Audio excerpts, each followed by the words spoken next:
So in an industry that's pretty much all about sequels and safe bets, Capcom just went and dropped a completely new, high-concept sci-fi game called Pragmata. And honestly, it's shocked a lot of people. It's not just good, it's being called an instant classic and a serious contender for Game of the Year. So how on earth did this super risky project become such a massive hit? Okay, so first things first, let's talk about the reception. And wow, it was just explosive right out of the gate. I mean, this is the kind of launch that most brand new games can only dream of. Yeah, you really can't ask for a stronger opening than that. Critics like Game Watcher immediately set the bar incredibly high, calling it not just a GOT contender, but one of Capcom's best games of the entire decade.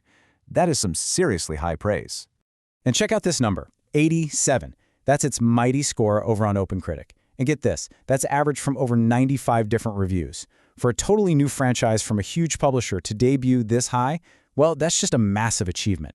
And the consensus? It's pretty much overwhelming. A wild 95% of critics are recommending you play this game. That puts Pragmata in the 96th percentile of all releases on the site. So yeah, we're not just talking about a critical darling here. This is statistically in the absolute top tier of games. So you might be wondering, what is this game that has everyone buzzing? Well, let me tell you, it's way more than just your standard shooter. At its center is this really unique blend of mechanics and a surprisingly emotional story. At its core, yeah, Pragmata is a third-person shooter, but it's all built around this genius idea that critics have started calling hack and shoot. You're not just running around and blasting things. Every single fight is more like a tactical puzzle, like a dance between the two characters. And this combat loop, this is what makes the game so special. See, while the android Diana is doing a real-time hack on an enemy, you, as Hugh, have to dodge attacks and get yourself into the perfect position. Then, once the hack is done, the enemy is wide open, and you just unleash everything you've got. IGN even called it the true highlight of Pragmata because of how it perfectly blends action with these creative puzzle mechanics. But it's not all about the gameplay. The unanimous verdict from pretty much everyone is that the emotional core, the heart of the game, is the bond between Hugh and Diana. That relationship is what elevates the whole experience and gives it a soul that, let's be honest, a lot of sci-fi shooters are missing. But here's the thing. This level of success was never a sure thing, not by a long shot. To really understand why, you gotta look at Pragmata's long, kinda quiet, and definitely challenging journey to get here. If you feel like you've been hearing about this game for ages, you're not wrong. It was first shown off way back in 2020. The original plan was for it to release in 2022. It ended up being delayed by a full 4 years. So why the long wait? Well, the game's director explained it was all about perfecting that unique hack-and-shoot mechanic. Finding just the right balance between Diana's hacking and Hugh's shooting was incredibly difficult and, as he put it, took an immense amount of trial and error. And this is a fascinating little peek behind the curtain. Capcom knew this was going to be a long and expensive process.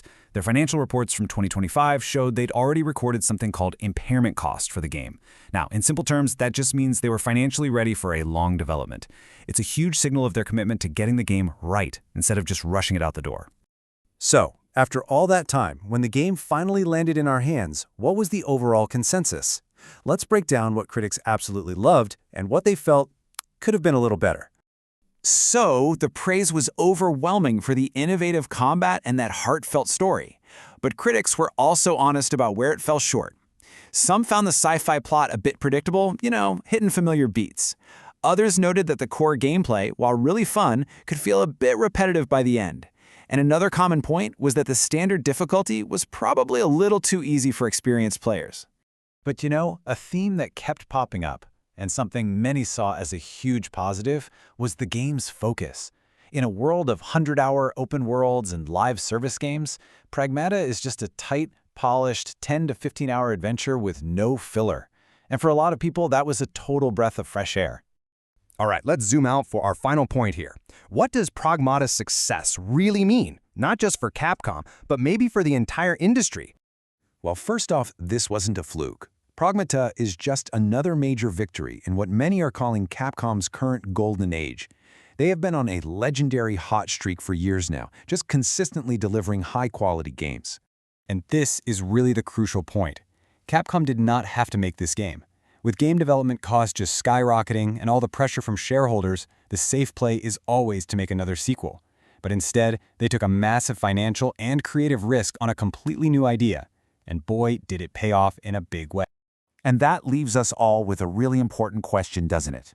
At a time when the biggest publishers are more afraid of risk than ever, Pragmata's success really makes you wonder. Is the boldest move in gaming today not to make another sequel, but to create something entirely new?